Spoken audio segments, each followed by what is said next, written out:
की गणिताची मूलभूत संबोध, तार्किकता, समस्या निराकरण, त्याच्यानंतर गणित विषयाचं अध्यापन, शास्त्रीय ज्ञान. आवाज येतो सगळ्यांना? तर या सगळ्या गोष्टी आपल्याला या अनुषंगाने या विषयाची तयारी करायची. मग ही तयारी करत असताना काय काय विचार करायचा हे प्रत्येक टप्प्यात आपण समजून घेणार. कदाचित मी तुम्हाला सांगणारा भाग खूप छोटासा असेल पण तो महत्वाचा असेल. आता बघा, मी तुम्हाला सहज म्हटलं होतं की 5वी 8वीचा अभ्यासक्रम बघा, तो कुठे मिळेल एका वेळेस. एक तर प्राथमिक शिक्षण अभ्यासक्रम जे पुस्तक आहे ACIRT कडे बालभारतीचं आहे, तिथं तुम्हाला पाहायला मिळेल, किंवा स्कॉलरशिपचं पुस्तक आहे ते तुम्हाला पाहायला. एका दृष्टिक्षेपात सर्व पाहायचं असेल हा अभ्यासक्रम हे पण आहे. असे सगळे घटक नीट आपण बघणार आहोत. स्कॉलरशिपचं पुस्तक पाहिलं की तुम्हाला सगळं मिळेल, किंवा प्राथमिक शिक्षण अभ्यासक्रम आराखड्यात पण मिळेल. एक 2 मिनिटं थोडीशी अरेंजमेंट आपण बघूया. जी मुलं गणिताची ती पुढे या जरा. त्यांना काही अडचण नाही, कोण मागणं दिसत नाहीये काय असं आहे का? नाही ना, असं नाही ना, मी तुमच्यापर्यंत सगळ्यांना दिसतंय. Okay,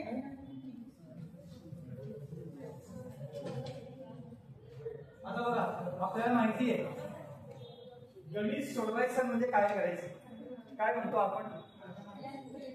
calculation. बरोबर. काय येतं पहिल्यांदा? कॅल्क्युलेशन. आणि आपल्याला असं वाटतं कॅल्क्युलेशन केलं की झालं. असं असतं का? गाडी चालवता येते, गाडी चालवतो, आता कुठे जायचंय, गाडी चालवतो म्हणजे आपण नेमक्या ठिकाणी जाऊन पोहोचतो का?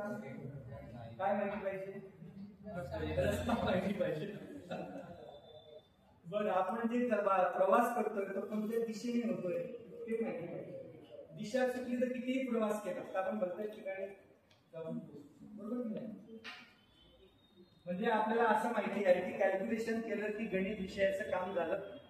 बेरीज, वजाबाकी, गुणाकार, भागाकार आणखीन काय केलं की आपलं काम झालं. पण असं होत नाही. काय करायला पाहिजे? आणखी आपण दुसरा विचार काय असतो? उत्तर शोधणे. उत्तर शोधलं की काम झालं असं आपल्याला वाटतं. बरोबर. पुढे खरं तर उदाहरण सोडवणे किंवा प्रश्न सोडवणे म्हणजे काय करणे हे आपल्याला पहिल्यापासून नीट समजून घेतलं. कॅल्क्युलेशन करणे हा त्याचा एक भाग आहे. त्याचा एक भाग लक्षात घ्या. आता समजा मी एक उदाहरण मुद्दाम नेहमी सांगतो. मी स्वारगेटला उभा आहे आणि मला मुंबईला जायचं. बरोबर. स्टँड, मुंबई ते स्वारगेट स्टँडवर उभा आहे आणि तिथं एकाच वेळेस 2 बस उभ्या आहेत. एक आहे मुंबई कोल्हापूर आणि दुसरी आहे कोल्हापूर मुंबई. येते लक्षात? दोन्ही बस आहेत. पण मी जेव्हा माझं लक्ष गेलं तिकडे की दोन्ही बस उभ्या आहेत, मला एकदम घाई झाली, अनाउन्समेंट झालेली आहे आणि पटकन मी बसमध्ये बसलो. बसमध्ये बसल्यावर थोड्या अंतरावर तोपर्यंत बस हल्ली सुद्धा आणि तिकीट काढायला गेलो. त्याला सांगितलं मला मुंबईचं तिकीट द्या. ते म्हणजे उत्तराखंड. काय झालं असेल?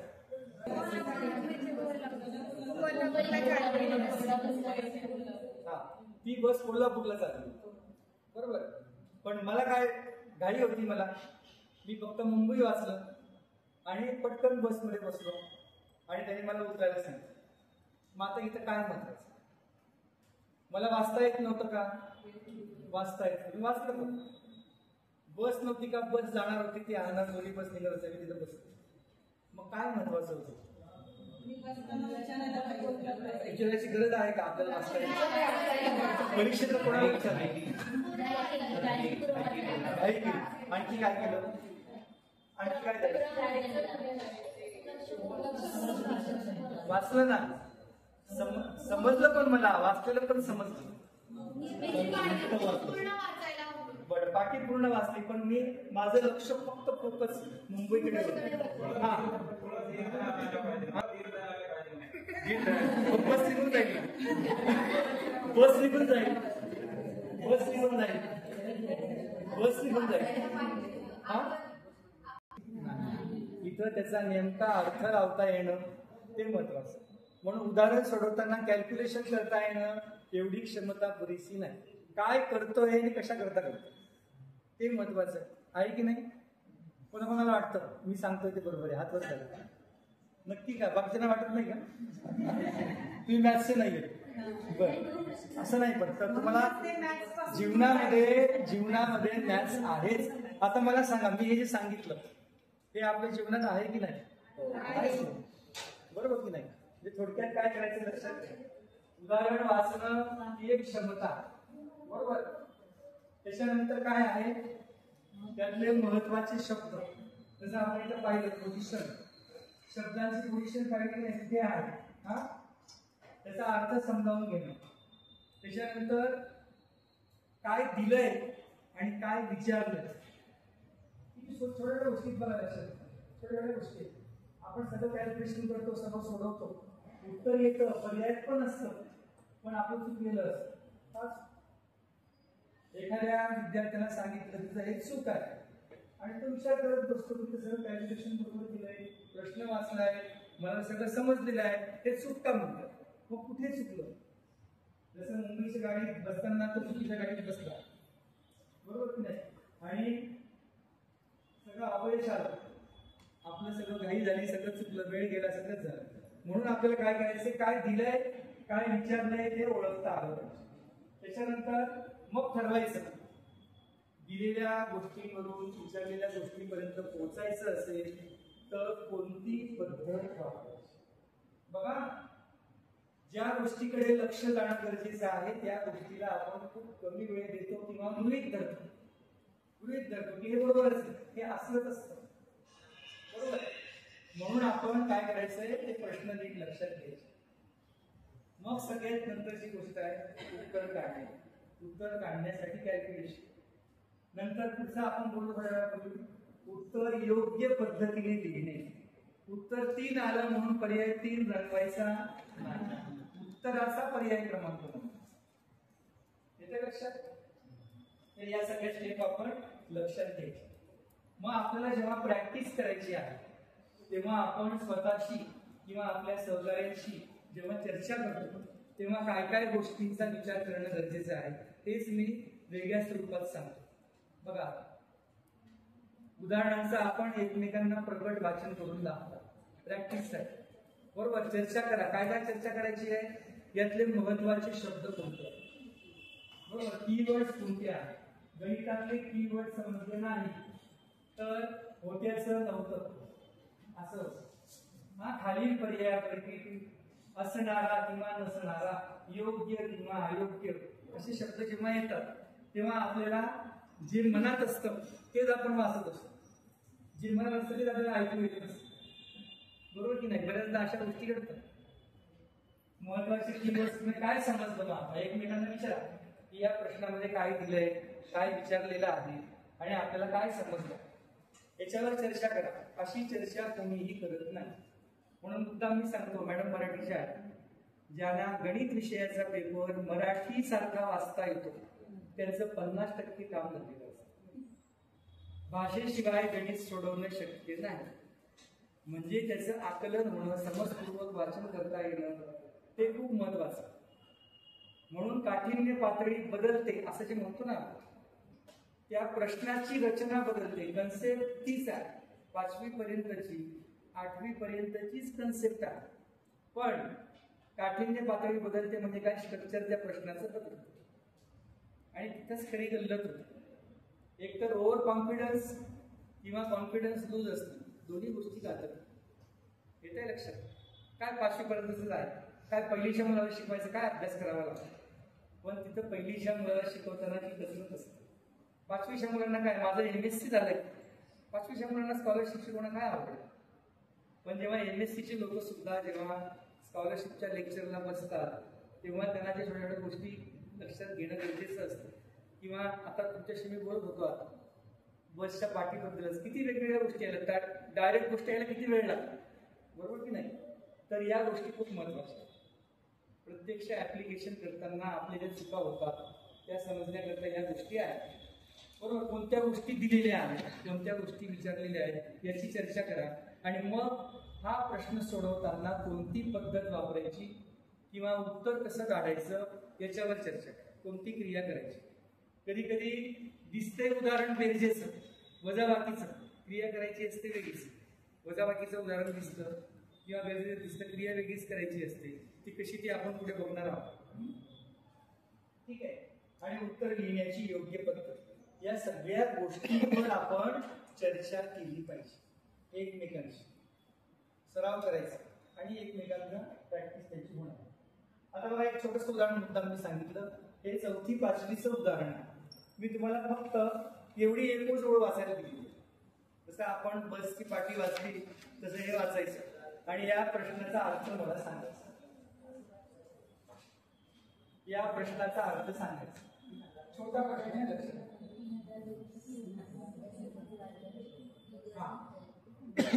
यातले शब्द बघा, आता तिथे 2च शब्द होते पण तरी आपण वाचलं सगळ्यांनी नक्की. आता हे बघा, हे पर्याय आहे. पर्याय आहेत का प्रश्न आहे बघा.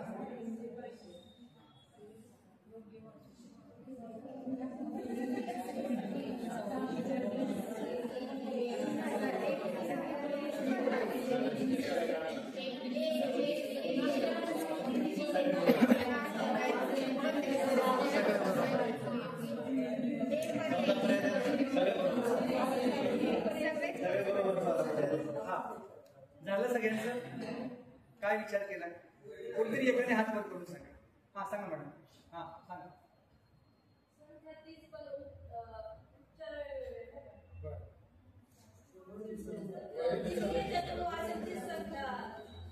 असं कोणाकोणाचं मत आहे?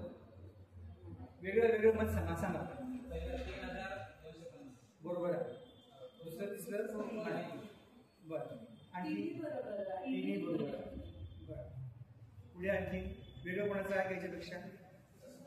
हा, पुढे काय असेल का? याच्या पुढे काय असेल का? हा,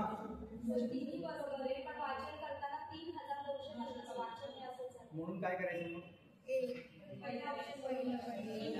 दुसऱ्या 2 चुकीचे आहेत.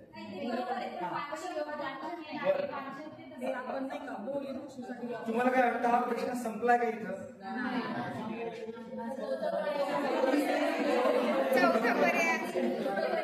आता बघा पुढे काय दिसतंय बघा.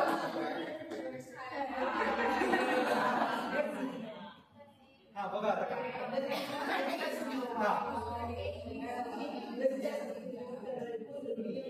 हा आता मी मुद्दा नाही दिलं बघा. काय आहे?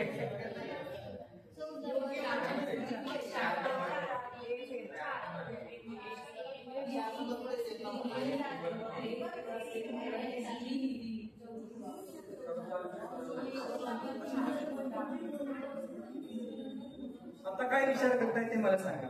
प्रत्येकाने या प्रश्नाबद्दल आपलं मत सांगा. काय आपण काय विचार केला होता आणि आता या प्रश्नामध्ये काय वेगळं आहे का, काय तेच आहे आणि माझं उत्तर कसं आहे, आता मी काय विचार केला पाहिजे. फक्त आपल्याला काय करायचं, थिंकिंग प्रोसेस डेव्हलप करायची. प्रश्न किती सोपा आहे पण त्याच्यावरचा विचार काय आहे तो समजून. विचार काय आहे.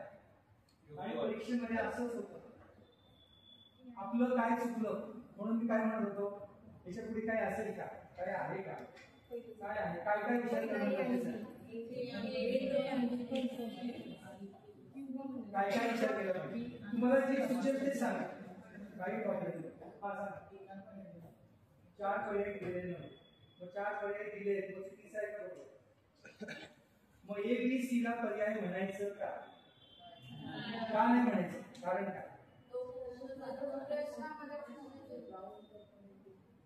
हा, ए बी सी ला पर्याय म्हणायचं नाही तर का नाही म्हणायचं? आता याच्याबद्दल मी काय विचारतो माहिती का नाही, की प्रश्न कुठे संपला असं विचारतो. काय उत्तर येईल? कारण की तिथं लिहिलं की योग्य वाचून केलं पाहिजे. नाही, आता माझा प्रश्न काय लक्षात घ्या, आपण दुसरा विचार करू. प्रश्न कुठे संपला तुम्हाला काय वाटतं? ऑप्शन सी आहे का? का नाही? थोडे प्रश्न बघा. मी असं समजा मला याचं उत्तर माहिती नाही, तुम्हाला हे मला समजून सांगायचं. क्वेश्चन दुसरा होता. बघा क्वेश्चन दुसरा होता. खाली पैकी म्हणजे काहीतरी खाली बघायला पाहिजे की नाही? खाली काहीतरी असणार आहे ना, का नाही आहे काही आहे ना? कधी कधी खालील पैकी ठिकाणी काय असतं लक्षात ठेवा. ऐका नाही, खालील पैकीच्या जागी काय असतं? खालील पर्यायांपैकी असतं, तेव्हा पर्याय बघायचे असतात. आता काय म्हटलंय? खालील पैकी म्हणजे प्रश्न अजून अर्धवट आहे, पूर्ण झालेला नाही. बघा लहान लहान गोष्टी असतात, खूप महत्वाच्या असतात. आता जर तुम्ही प्रश्न पूर्ण शेवटपर्यंत नाही वाचला तर खालील पैकी शब्दाचा अर्थ लक्षात नाही घेतला तर बऱ्याच जणांना पहिलं ए बरोबर वाटतं, लगेच ते पर्याय क्रमांक 1 नोंदवतो. ए हा पर्याय नाही. जर आपल्या सगळ्या प्रश्नपत्रिकेमध्ये 150 प्रश्नांना 1, 2, 3, 4 पर्याय आहेत तर इथं ए पर्याय कसा येईल? आणि तुम्ही स्वतःलाच ठरवून घेतात ए म्हणजे 1 झालं, बी म्हणजे 2 आणि सी म्हणजे 3 आणि चौथं नाहीच. आणि नंतर मग लिहून झाल्यावर कळतं अरे खाली पर्याय होते. आलं का लक्षात? प्रश्न काय आहे याला महत्व नाही. मी तुम्हाला थिंकिंग प्रोसेस बद्दल बोलतो, येतं लक्षात? थिंकिंग महत्वाचं. हीच गोष्ट तुम्हाला बालमानसशास्त्रामध्ये सुद्धा येणार आहे. हीच गोष्ट तुम्हाला सोशल सायन्समध्ये पण आहे आणि हीच गोष्ट तुम्हाला लँग्वेजमध्ये पण आहे. येतं लक्षात? स्पर्धा परीक्षेतले जे प्रश्न असतात ते आता कोणीतरी म्हटलं की हे 3 म्हणजे चौथा पर्याय असा असेल की सर्व पर्याय बरोबर. आता सर्व पर्याय बरोबर आणि यापैकी नाही दोन्ही पर्याय रद्द केले, काढून टाकले. सर्व पर्याय बरोबर पर्याय का काढला असेल? सर्व पर्याय बरोबर जर आहेत असं उत्तर आलं चौथा पर्याय तर पहिलं लिहिल्यावर बरोबर द्यायला पाहिजे की नाही? सांगा मला. पहिलं उत्तर लिहिल्यावर बरोबर आहे ना माझं, मला बाकीच्यांचं काय करायचं? बरोबर की नाही? दुसरं लिहिल्यावर पण बरोबर द्यायला पाहिजे. तिसरं लिहिल्यावर म्हणजे मग असा प्रश्न का विचारायचा? मग तसा विचारायचा असेल तर मग हा एक भाग की ABC दिलं आणि तुम्हाला मग 3च्या 3 बरोबर असतील ते सांगा काय असेल, त्यातले कुठले 2 बरोबर ते सांगा. त्याचा म्हणजे नवीन स्ट्रक्चर प्रश्नाचं असं तयार झालं. सर्व पर्याय बरोबर द्यायच्या ऐवजी असे पर्याय तयार झाले. येतं लक्षात? इथपर्यंत कळलंय सगळ्यांना? खालीलपैकी म्हटल्यावर प्रश्न संपला का? नाही. प्रश्न कुठे संपला? सी पर्यंत संपला. बरोबर. सी संपल्यानंतर मग त्या सगळ्या प्रश्नाचा अर्थ लावायचा आणि पर्यायामध्ये उत्तर शोधायचं. म्हणजे प्रश्नाचा पार्ट आणि पर्यायाचा पार्ट याचे 2 भाग करायचे आहेत. येतं लक्षात? प्रश्नाचा पार्ट आणि पर्यायाचा पार्ट असे 2 वेगवेगळे भाग करता आले पाहिजे. ते करता आले तर मग आपल्याला कळतं की या प्रश्नाचं कॉम्पिटिशन म्हणजे कसं आहे, स्पर्धा कशी आहे. सोपा प्रश्न असून चुकतो कसा किंवा बरोबर कसा येतो, काय काय विचार केला पाहिजे. तुम्ही मानसशास्त्राचे सगळे प्रश्न बघा असेच आहेत. बरेचसे प्रश्न असे वाचलं की उत्तर नाही येत, सगळा विचार करून उत्तर तुम्हाला काढावं लागतं. ठीक आहे, इथं काय अडचण आहे? मी काय काय फोकस केलं कळलं. जिथं करेक्ट आहे तिथं इनकरेक्ट पण येऊ शकतो, अयोग्य येऊ शकतं की नाही. अशा वेगळा प्रश्न तयार होऊ शकतो या स्वरूपातला, तर तेही आपल्याला बघायला पाहिजे आणि तसा विचार करून आपण प्रश्न सोडवायला पाहिजे. आता याचा पर्याय बघा ना तुम्ही काय होता. पर्याय काय होता? चौथा. बरोबर कसा आहे? तिन्ही बरोबर आहे म्हणजे ABC एकाच संख्येचं. हा हो किंवा नाही किंवा बरोबर आहे. हे वाचता येतं, तुम्ही एकाच संख्येला हे वाचू शकता किंवा हे वाचू शकता किंवा हे वाचू शकता. जसं एकाच व्यक्तीची 2 नावं असतात, 3 नावं असतात. बरोबर नाही? तुम्ही काही म्हणू शकता. बरोबर आहे. आता संख्येचं वाचन तर वेगवेगळ्या प्रकारे करता येतं, हे आपण पाहिलं. आता फक्त म्हटलं तर काय होतं, बाकीचे पर्याय क्लोज होतात. फक्त म्हटलं तर येते लक्षात. फक्त म्हटलं की लिमिट, त्याला लिमिट दिली जाते. फक्त म्हटलं आणि सर्व म्हटलं तर मग ते सगळं हे होतं. ठीक आहे. आता छोटा प्रश्न आहे. आता इथं प्रश्न कसा आहे याला महत्व आहे. आपण विचार कसा करायचा.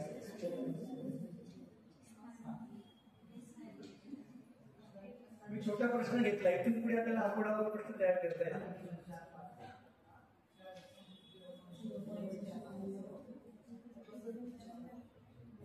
हा काय करायचं?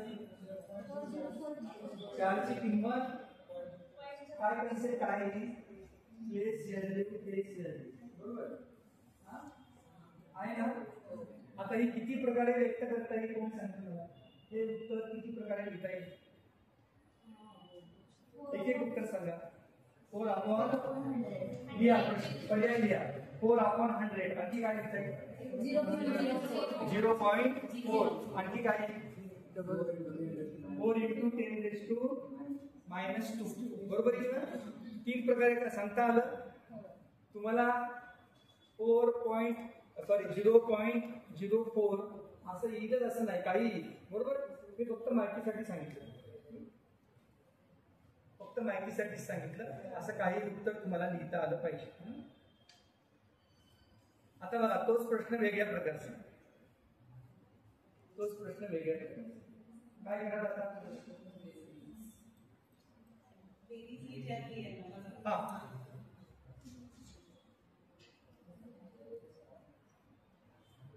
हा.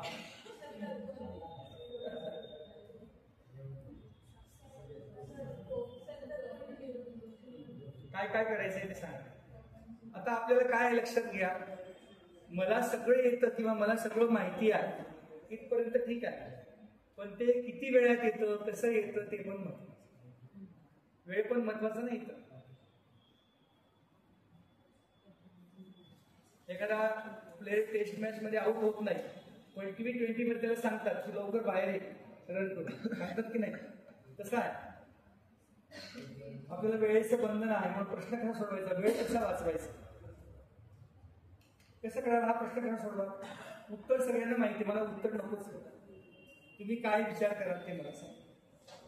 काय विचार कराल? कोण सांगतोय? बघा, तुम्ही BSc वाले आहेत ना बरेच जण? सगळेजण BSc वाले आहेत ना? किती लोक BSc वाले आहेत? हात वर करा. घाबरू नका. आहेत ना? बरं, काय विचार कराल सांगा. 7 ची प्लेस व्हॅल्यू किती आहे? 70. पुढे किती आहे? 0.02. मग काय कराल? ऍडिशन. बरोबर. कोणी कोणी असा विचार केलाय? कोणी कोणी असा विचार? घाबरू नका अजिबात. मी तुमची परीक्षा बघत नाही, मी तुम्हाला मदत करायला. उलट जर एखादी गोष्ट तुम्हाला माहिती नसेल तर मी तुम्हाला सोपी करून सांगण्यासाठी आलो. तुम्ही माझी परीक्षा बघायची नाही, मी तुमची परीक्षा बघणार. आपण एकमेकांना मदत करूया. काय बरोबर? आता कसं असतं बघा, डॉक्टरांकडे आपण गेलो, आधी कसं असतं लक्षात घ्या, आपण आजारी असलो ना, डोकं दुखतंय, स्पीड कव्हर करायचं आहे, मग तुम्ही काय सोडवलं, कसा विचार केला, हे जर तुम्हाला ओळखता आलं पाहिजे, तुम्हाला सांगता आलं तर ती तुम्हाला मदत होणार आहे डॉक्टरांसारखं. म्हणून आपल्या शिक्षण क्षेत्रामध्ये चाचणी आहे ना, की कुठे चुकतं तसं गायडन्स करायचं. तसं तुमच्या मनात जे येईल ते तुम्ही मला सांगा, त्यात कुठे दुरुस्ती करायची मी तुम्हाला सांगतो. ठीक आहे? हा, सांगा कसं सोडवलं, कोण सांगतं? आता यांनी सांगितलं, असंच सगळ्यांनी केलंय का? काही काही जण घाईघाईमध्ये असं पण करतील, 70 आधी म्हणजे 70 + 2/100 आणि मग कॅल्क्युलेशन करत जात. वेळ जाईल ना त्याच्यामध्ये. बरोबर? असं पण होऊ शकतं काही मध्ये.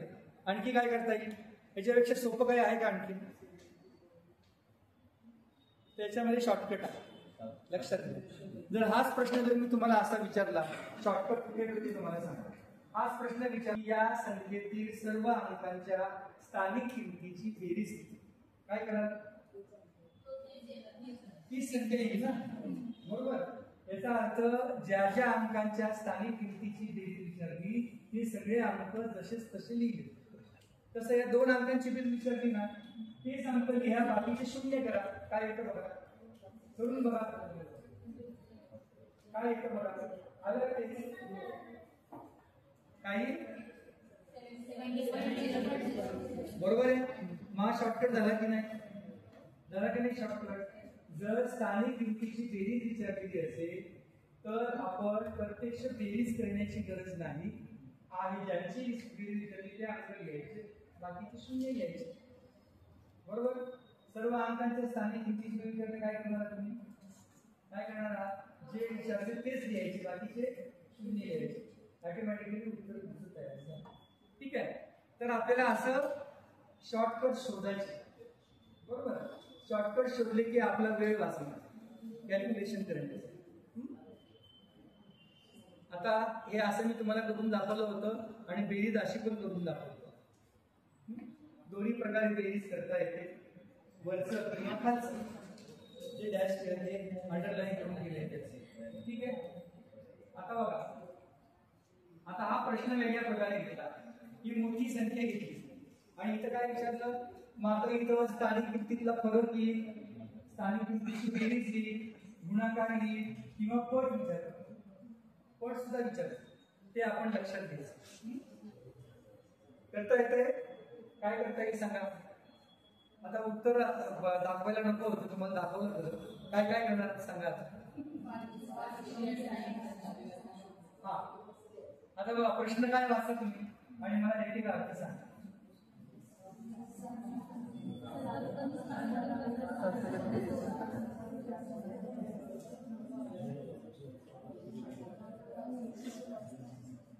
एक एक भाग एक भागात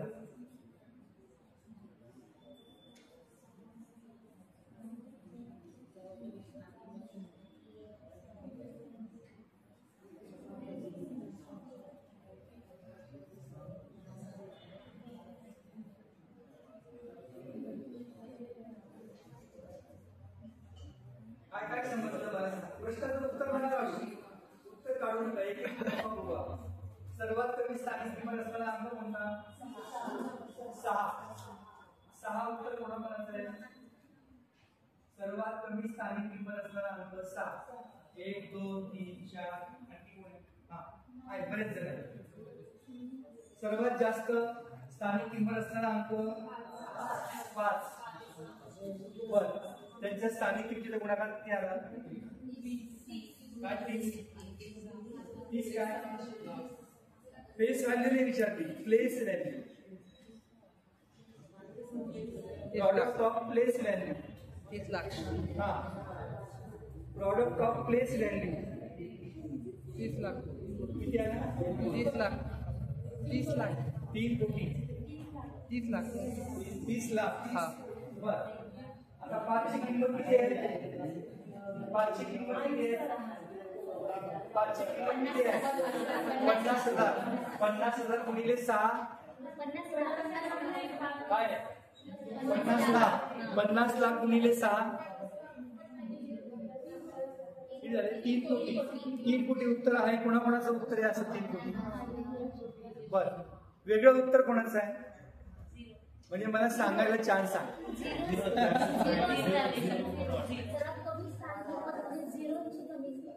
असं का? लक्षात घ्या, मॅडम काय म्हणतायत? सर्वात कमी स्थानिक किंमत 0ची आहे. बरोबर आहे का? नाही. नाही. का नाही सांगा. सांगा का नाही? बर, मग करून बघा. आता करून बघा, प्रत्येकाची स्थानिक किंमत काढून बघा काय काय. प्रत्येकाची स्थानिक किंमत काढून बघा काय काय. बघा किती छोटी गोष्ट आहे, लक्षात घ्या.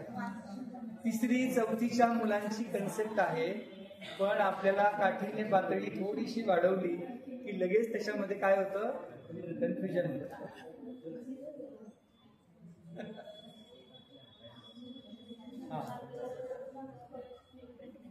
तरी मी आधी छोटासा भाग मुद्दाम घेतला आणि मग पुढे आला. अजून तर बरंच घ्यायचं.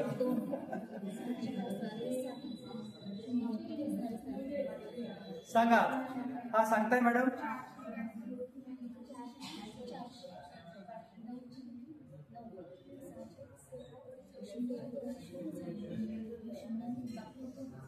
आपापसात चर्चा करण्यापेक्षा इथे आपलं सगळे एकत्र बोलूया, सगळ्यांना कळेल. हा, कोण सांगताय? आपलं उत्तराचं समर्थन आपल्याला करता आलं पाहिजे. अवघड आहे प्रश्न? सोपा आहे पण ट्रिकी आहे. हा बोला. स्थानानुसार. ऐका जरा, कन्सेप्ट काय आहे?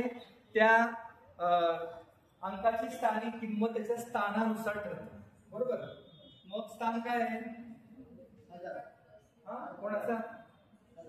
शून्याचा 1000 बरं 6चं एकक आहे म्हणून 6 सगळ्यात कमी आणि शून्याची किंमत किती असेल मग स्थानिक किंमत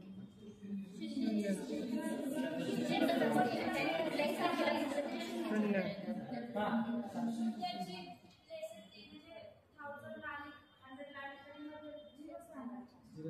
तुम्हाला पटतंय का हा छोटी कन्सेप्ट आहे बघा कोणत्याही संख्येला शून्याने गुणलं तर ती संख्या काय होते पण आपल्या डोक्यात काय बसलंय एकच स्थानच्या अंकाची किंमत सर्वात कमी असते आणि आपली ही रूढी परंपरेने आपण तेच लक्षात ठेवतो बरोबर आहे पण थोडासा अपवाद असतो हे आपल्याला कोणी पटकन सांगतच नाही येते लक्षात अपवाद काय आहे इथं याच्या व्यतिरिक्त शून्य कुठेही आला तर त्याची किंमत शून्य असते बरोबर की नाही तुम्हाला प्रॉपर्टी माहिती ना शून्याच्या गुणाकाराची कोणत्याही संख्येला याची गुणल्यावर काय होतं किती मोठी असू शकते तसं शून्याने गुणल्यावर किती मोठी असू शकते शून्यच मग सर्वात कमी स्थानिक किंमत कोणाची शून्य हा पटतं का नाही पटत नक्की कोणाकोणाला पटलंय हात वर करा अजून बाकीला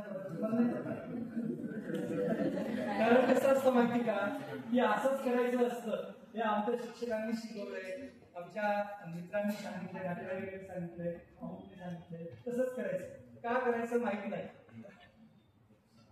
येत्या लक्षात असं करायचं नाही आपण स्वतः पडताळून बघायचं कमी स्थानिक किंमत असणारा अंक 0 सर्वात जास्त स्थानिक किंमत असणारा अंक 5 आणि यांचा गुणाकार 0 आता तरी पटतंय की नाही बघा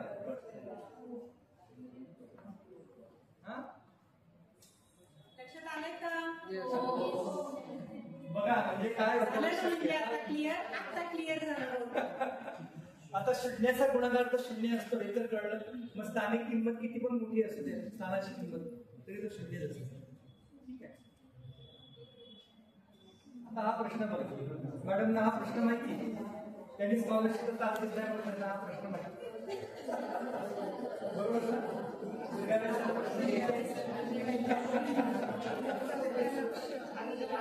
हा आता याचं उत्तर काढा पर्याय कोण दाखवू का बघा पर्याय जो प्रश्न आपण आधी पाहिला लक्षात घ्या ऐका जो प्रश्न आपण आधी पाहिला तोच तसाच प्रकार इथं हा प्लेस व्हॅल्यूचाच प्रश्न प्रकार आहे विस्तारित मांडणी हे पाहिलं असेल एक्सपान्शन फॉर्म संख्येचं एक्सपान्शन असतं ते वेगळ्या स्वरूपात सांगितलेलं आहे बरोबर म्हणजे इथं काय करायला पाहिजे बघा खाली काय हे असं आहे 14 लक्ष अधिक 14,000 अधिक 1400 अधिक 14 म्हणजे हे असं लिहायचं आहे आणि मग त्याचं ही संख्या अशी आहे जसं संख्येचं वाचन वेगवेगळ्या प्रकारे करता येतं तसं विस्तारित मांडणी सुद्धा वेगवेगळ्या प्रकारे करता येतं येतं लक्षात मग कुठे चुकलं कुठे बरोबर आलं कळलं का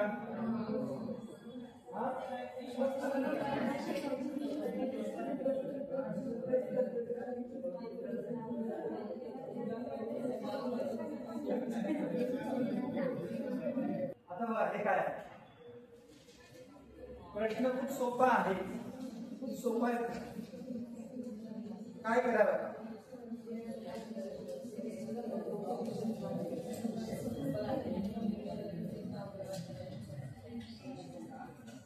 हा आता उत्तर काढू नका लक्षात घ्या आपण काय डिस्कशन करणार आहोत प्रश्न वाचला प्रश्नाचा अर्थ काय कोण सांगतो प्रश्नाचा अर्थ काय काय आकलन झालं ऐका 13 ते 88 मध्ये समसंख्या किती आहे आणि विषम संख्या किती आहे आणि या संख्यांची यांच्या बेरजेचा फरक किती आहे बरोबर हे कळलं आधी प्रश्न कळला का कुठल्या संख्या बघायच्या फक्त 13 ते 88 बरोबर यातल्या समसंख्या बघायच्या त्यातल्या विषम संख्या बघायच्या समसंख्यांची बेरीज विषम संख्यांची बेरीज आणि त्यातला फरक काढायचा मग काय काय करायचं तुम्ही मला तुम्हाला काय काय करायचं आता काय काय करा आपल्याला काय झालं आता प्रश्न समजला काय दिलं हे समजलं काय विचारलं आता आपण करून बघू 1 ते 10 करून 1 ते 10 ची बेरीज किती ते माहिती तुम्हाला आता लक्ष द्या आता काय केलं मी आधी एकूण संख्या काढल्यात ते किती आल्यात 76 आल्यात डिफरन्स प्लस 1 बरोबर आता एकूण समसंख्या किती आहेत 38 किंवा विषम संख्या किती आहेत 38 प्रत्येक जोडीतला फरक 1 आहे अशा किती जोड्या आहेत 38 म्हणजे फरक किती आला 38 कळलं प्रत्यक्ष बेरीज न करता आपल्याला हा फरक काढता आला काय अडचण आहे बघा कन्सेप्ट कशी असते छोटीशी आणि मग सगळेजण म्हणतात की हा पेपर खूप अवघड असतो आणि म्हणून कमी निकाल पण आपण आपल्या मनाची मशागतच करत नाही डायरेक्ट पेरायला जातो येते लक्षात म्हणून आपण काय केलं पाहिजे आधी सगळं आपल्या मनात याची मिश्रण झाली पाहिजे असे सगळे प्रश्न प्रकार आपण पाहिला पाहिजे त्याच्यावर आपलं थिंकिंग झालं पाहिजे नाहीतर हे अवघड होतं पुन्हा मग आणखी कधी कधी प्रश्न येतो आता मी थोड्या वेळ लगेच म्हणतो 13 ते 19 याच्याबद्दल कोणाला काही शंका आहे का तुम्हाला यात आणखी काही वेगळा प्रश्न विचारायचा आहे का त्याच्यातच की असा अर्थ काय नाही नाही विचारायचं काय काही शंका असेल तर लगेच विचारा पहिली गोष्ट मी तुमची भीती काढायला आलोय भीती दाखवायला आलेलो नाही हा बोला संख्यामध्ये किंवा दरम्यान पुढे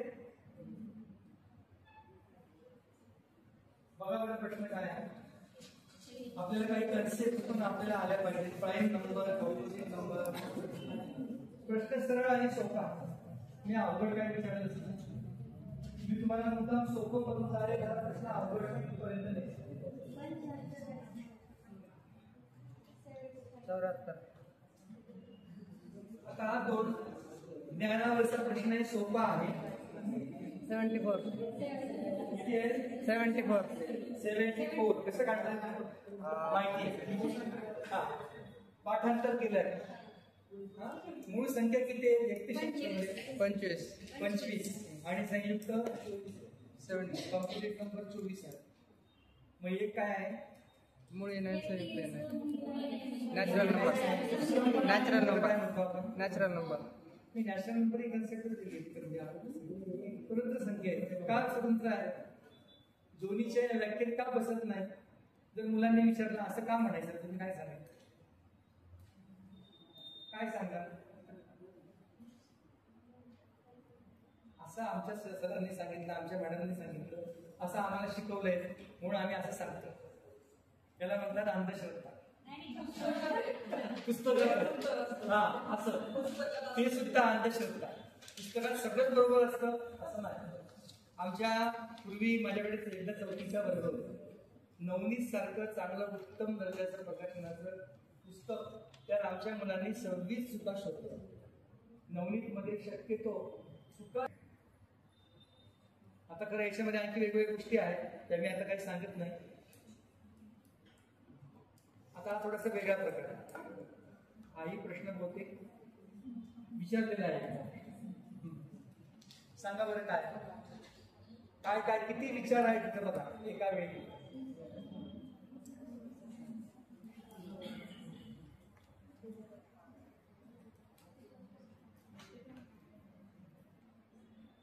मिळणार पेपर अवघड असं वाटेल ठीक आहे आता बघा काय आहे हा थोडा ट्रिकी प्रश्न आहे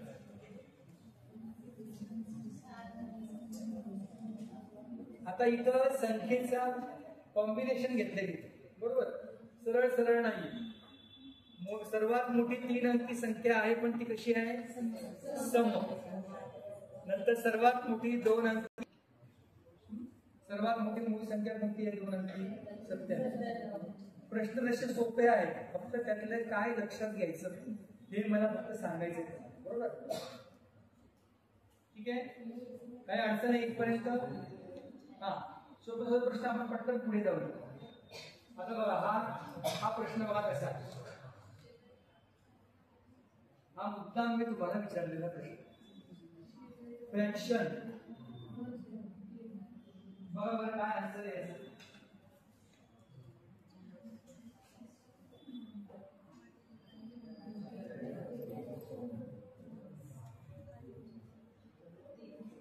हा प्रश्न तुमच्या क्लिनिकला नाहीये, पण याच्यावर आधारित प्रश्न आहे. हा थोडा वेगळा प्रकार पुढे आहे ना प्रश्न घेतलाय त्याच्यावरचा प्रश्न घेतलाय, पण आधी तुमची कन्सेप्ट मध्ये. हा बरं, ऑप्शन नंबर 1 कोणाचा आहे? नाही. ऑप्शन नंबर 2 नाही. ऑप्शन नंबर 3 नाहीये. ऑप्शन नंबर 3 कोणाकोणाचा आहे? 3 1 तुमचा आहे, 2 3 4 तुमचा आहे का? नाही आहे. 5-6 जण आहेत. बाकी जणांना काय करू विचार पडला. बरं ऑप्शन नंबर 4 बर ठीक आहे बरं झालं. आणि ऑप्शन नंबर 5 याच्या व्यतिरिक्त काय? याच्या व्यतिरिक्त आहे का?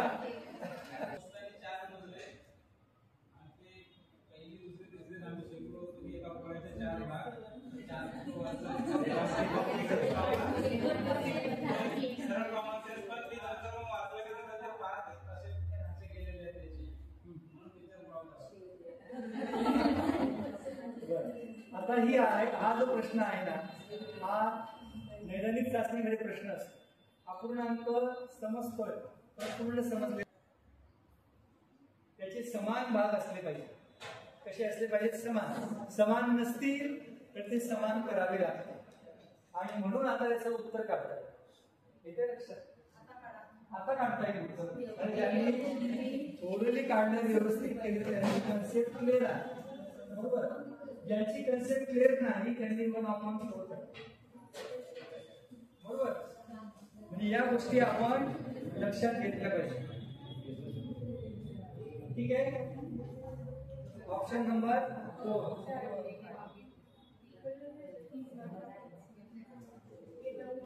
आता बघा, हा प्रश्न तुम्हाला विचारलेला आहे बघा, परीक्षेला विचारलेला प्रश्न. काढा बरं काय. सोपा आहे, एकदम सोपा आहे प्रश्न. तुमच्या परीक्षेला 100 केला तर पर्सेंटेज येते लक्षात. तसं 2/5 त्याला रेशो मध्ये काय लिहाल तुम्ही? 2:5. आणि त्यालाच डिनॉमिनेटर त्याचा 100 केला तर काय होईल सांगा मला. किती? 2/5 म्हणजे किती पर्सेंटेज झालं? बरं 1/5 म्हणजे किती झालं पर्सेंटेज? 20%. मग 2/5 म्हणजे किती झालं? किती झालं? 2/5 हा 40%. हे आपलं तोंडपाठ पाहिजे, म्हणजे आपल्याला इथं काही करायची गरज येणार नाही. 2/8 चा इक्विव्हॅलंट फ्रॅक्शन काय येतो? सममूल्य अपूर्णांक 1/4 किंवा असं ओरली पण करता येतं. तो 20 बोललेलंच आहे. मी आता याचं उत्तर सांगितलं. आता हे सोपा भाग आहे बघा, मी तुम्हाला सोपं सांगतो. दिसल्या काय वाटतं? कुठला अपूर्णांक मोठा आहे? शेवटचा मोठा वाटतो. पण तसा आहे ना, कोणता मोठा आहे? मोठा आहे म्हणजे याच्यामध्ये अपूर्णांकाची तुलना करणे. स्कॉलरशिपची मुलं तुलना करतात, त्याच्यामध्ये ते शॉर्टकट सांगतात. काय सांगतात? जेव्हा डिनॉमिनेटर सेम असेल तेव्हा कोणाची तुलना करायची असते? न्यूमरेटरची. आवश्यक. जेव्हा न्यूमरेटर सेम असतील तेव्हा तुलना कोणाची करायची? पण कोणता अपूर्णांक मोठा असतो? ज्याचा छेद लहान. येते लक्षात? असे याचे 6 प्रकार आहेत. ते मी तुम्हाला आता सांगितलं. 6 प्रकार आहेत. तर ते सांगायला गेलं की त्याला भरपूर वेळ लागतो. इथे लक्षात हे सगळे प्रकार आपण लक्षात घ्यायचे. इथं पटकन सोपं काय वाटतं? पर्याय क्रमांक 4. बरोबर. नाचणारा विद्यार्थी पर्याय क्रमांक 4. ठीक आहे. तर असं होतं. म्हणून आपण काय करायचं ते लक्षात घ्या, त्याप्रमाणे सोडवायचं. ठीक आहे. अंश समान असताना तुलना कशाची करायची? आता बघा हा बघा हे तर सोपंच आहे. तर सोप्यामध्ये थोडासा वेगळा प्रश्न विचारला. सोप्यामध्ये वेगळा प्रश्न विचारलाय. काय विचारलाय? हा सुद्धा आलेला प्रश्न आहे 2021 ला. काय विचारलंय? पहिला आणि तिसरा अरेंजमेंट करायची आणि त्याची बेरीज करायची. सोपी ना बेरीज? किती येते बरोबर? आता कॅल्क्युलेशन थोडं घालून करा. काय येते बेरीज?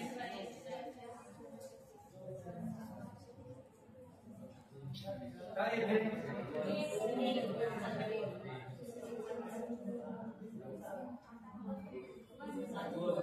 येते ना? हा ये बरोबर. सोपे प्रश्न आहेत, फक्त ते आपल्याला हे करावं लागतं. आता हा बघा हा सोडवा. आता कॅल्क्युलेशन करायचं करून बघा.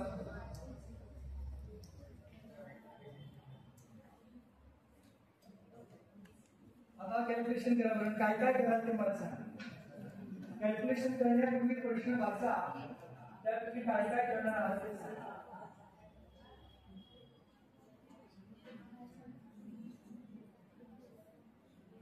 हा सुद्धा 18 साली विचारलेला प्रश्न आहे.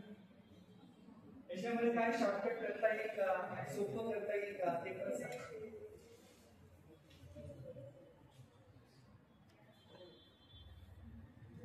हे सॉल्व करून दिलेले नाही तुम्हाला, उमेदवार गुरुजींनी सांगितलं. लक्षात घ्या काय करायचं. लक्षात घ्या सेम डिनॉमिनेटर करा, छेद समान करा. 1/2 आणि 1/3 चे छेद काय आला 6 बरोबर आहे. 6 छेद करताना 1/2 चं कन्वर्जन काय होत आहे 3/6 होत आहे. हा आणि मुलाचं किती होत आहे 2/6. मग 2/6 आणि 3/6 5/6 आहे. बॉडमास याच्यामध्ये पण मुलं फार गोंधळ करतात. बॉडमासचं जे फॉर्म्युला आहे त्याचा अर्थ आपण नीट घेतला पाहिजे. तो नीट घेत नाही म्हणून चांगल्या चांगल्या प्रकाशनाच्या पुस्तकांमध्ये सुद्धा चुका असतात, उत्तरं वेगवेगळी येतात. असं कसं आहे प्लस मायनस असं करायचं. बरं म्हणून तुमचं तो तुम्ही लावलेला नाहीये. लावलेला आहे पण बॉडमासचा नियम लावून 14 आन्सर येतं का? हा कोण मला वाटतं येतं असं. हा कसं केलं सांगा. ऐका ऐका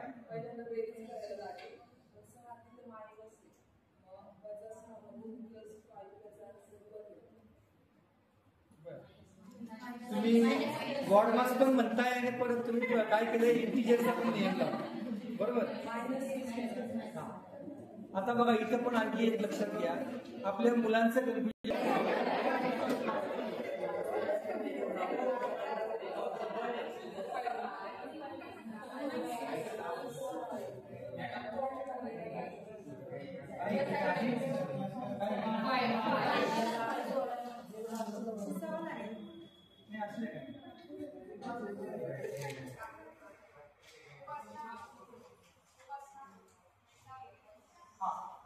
आता सगळ्यांचं लक्ष आहे लाईट लावा. बघा आता इथं या बीचा अर्थ काय होतो ब्रॅकेट. ओचा अर्थ काय होतो ओचा अर्थ होतो ऑफ म्हणजे मराठीत काय बरोबर. हा बी म्हणजे काय एम म्हणजे मल्टिप्लिकेशन, ए म्हणजे आणि एक्स म्हणजे बरोबर आहे. हे सगळ्यांना माहिती आहे. आता पुढे आता मला बॉडमासचा नियम लावून हे 14 उत्तर काढलेले कोण आहे तरी मला सांगा कसं. हा सांगा. 15 + 5 याची ऍडिशन करून सबट्रॅक्शन मध्ये मुलांना असं वाटेल का असं करावं आपण.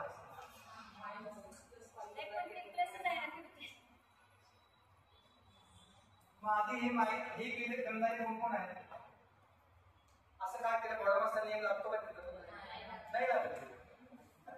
याचा अर्थ तुम्ही पुन्हा आम्ही म्हणतो होता काय करताय तुम्हाला सूत्र माहिती आहे पण त्याचं मल्टिप्लिकेशन करतानाचा अर्धाच भाग तुम्हाला करायचा. याचे 4 पार्ट लक्षात घ्या.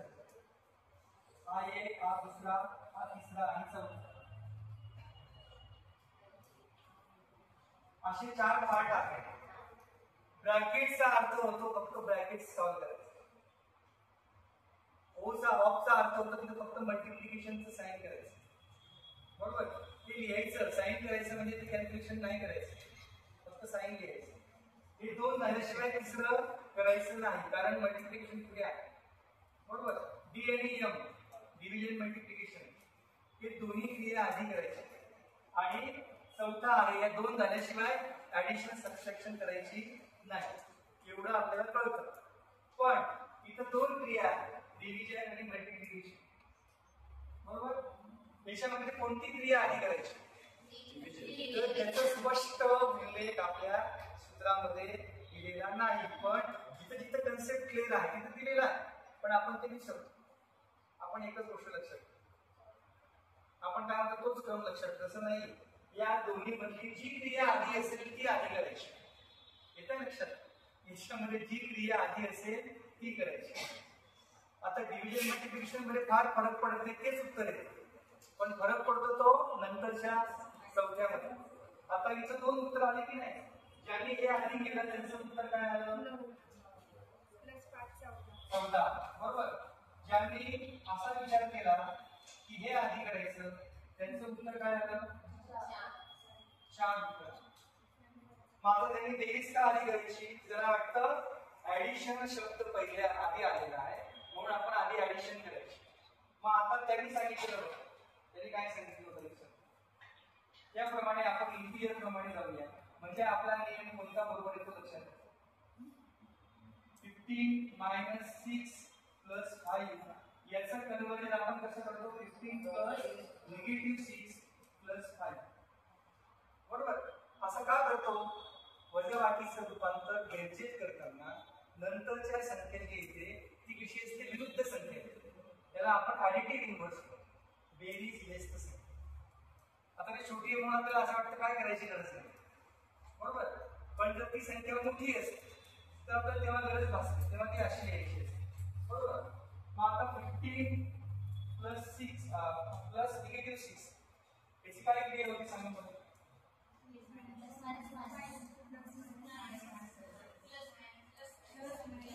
आता तुम्ही संख्येचं चिन्ह मायनस प्लस बनायचं दिसला, पॉझिटिव्ह निगेटिव्ह.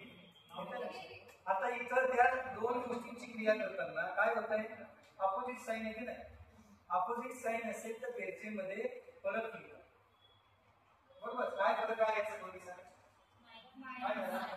नाही, आणि साइन कुठला येतं? पॉझिटिव्ह. बरोबर, +5 किती आलं उत्तर? म्हणजे इंटिजरच्या अर्थाने करायला गेलं तर 14 उत्तर येतं. म्हणजे आपल्या एका फॉर्म्युल्यामध्ये काय लक्षात घेतलं पाहिजे? याच्यापैकी जी क्रिया आधी असेल ती आधी केली तर इथं बरोबर पण लागू होतो की नाही? होतोय की नाही इकडे? म्हणजे हे पहिलं बरोबर आहे आणि दुसरं चुकीचं आहे. हे कळलं का? समजतं की नाही? कारण या गोष्टी एकदा डोक्यात वेगळी गोष्ट घुसलेली असेल ती बाहेर काढणं फार अवघड असतं, आणि बऱ्याच पुस्तकांमध्ये हे असं चुकीचं दिलेलं असतं, हे लक्षात ठेवा. आणि परीक्षेमध्ये पण आपण प्रूव्ह केलं नाही इकडे इंटिजरच्या अर्थाने लिहून. बरोबर, या इथं समजा जर मोठी संख्या असते बघा 50 आपण इथे मोठी संख्या 20 + 5 तर तुम्हाला कळेल बघा लक्षात. त्याचा आन्सर काय आला पाहिजे? 0 आला पाहिजे ना. करून बघू आपण. 15 + -20 + 5 काय येईल इथं? याचं काय येईल? -5 + 5 किती आन्सर आलं? आता पटतंय का? तसंच केलं ना आपण इकडे. म्हणून या ऑडमासचा नियम आपल्याला अर्धाच माहिती आहे. पहिले 2 पार्ट आपल्याला समजतात आणि तिसऱ्या चौथ्यामध्ये गोंधळ होतो, विशेषतः चौथ्यामध्ये. तिसऱ्यामध्ये तुम्ही कोणतीही क्रिया आधी नंतर केली फारसा फरक पडत नाही, किंवा करताना अडचण आपण कुठेतरी क्रिया केली चालते, येते लक्षात. पण चौथ्यामध्ये नेहमी फरक पडतो, हे लक्षात. आणि तो कुठे पडतो तो लक्षात. येते लक्षात. शास्त्रज्ञ इथपर्यंत समजलंय? हा छोट्या छोट्या गोष्टी असतात पण खूप महत्वाच्या आहेत. तुम्हाला काही सांगायचं होतं? हेच सांगायचं होतं. वेगळं काही सांगायचं सांग ना काय असं. बर बघा खूप छोट्या बेसिक कन्सेप्ट आहेत पण आता मला सांगा आता तुमच्यापैकी कोणी वर्गावर गेलो आणि जर बॉडमास्टर हे असं सांगितलं तर ते मुलं काय म्हणतील? बरोबर. म्हणून आपण तयारी करून जायचं, ते प्रूव्ह करून जायचं आणि मग त्यांना सांगायचं. येतं लक्षात? अशा अनेक गोष्टी आहेत ज्या आपल्याला करायच्या असतात.